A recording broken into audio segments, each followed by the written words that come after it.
Rim Jepun untuk kereta Jepun korang pernah tengok, tetapi korang pernah tengok tak rim Jepun untuk kereta Continental? So hari ni Wan Cina nak review satu set rim yang rim Jepun lah untuk kereta Continental yang baru sampai kedai Wan Cina. So kita buka kotak dulu, tengok rupa rim ni macam mana sebelum kita cakap untuk kereta apa guys.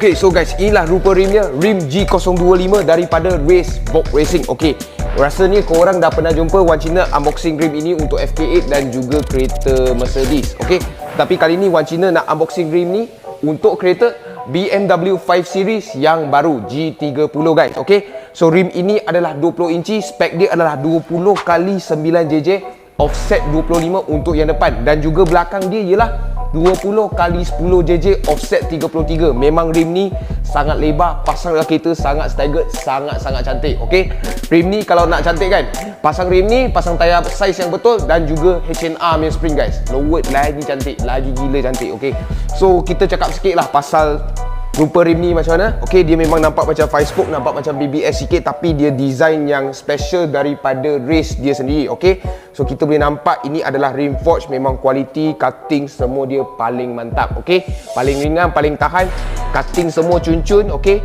kita nampak ukiran sini made in Japan, Forge Box Racing G025 Race ENG dot. Okay, so cap dia datang sekali, memang bukan beli lain lah, tak ada optional. Okay, dan juga kita boleh nampak surat beranak semua cun-cun lagi, memang rim baru lah, memang cun lah. Okay, finishing semua memang cantik, anti slip memang tak ada lah, tak macam T37 lah.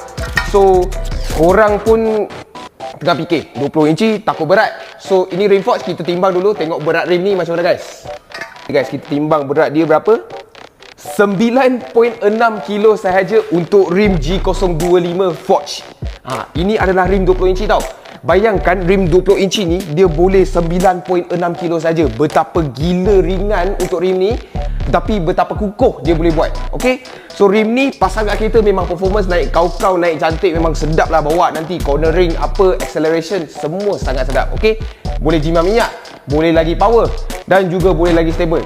Bayangkan berapa bagus rim ini. Okay, so kita nak review sikit untuk G025 ni untuk kereta G30 BMW 5 Series. Okay, so itu saja untuk video kali ni. Kalau korang suka video kali ni, tolong like, share dan komen kat bawah apa yang korang nak tengok seterusnya. Macam biasa, cari Wan Cina. Thank you guys.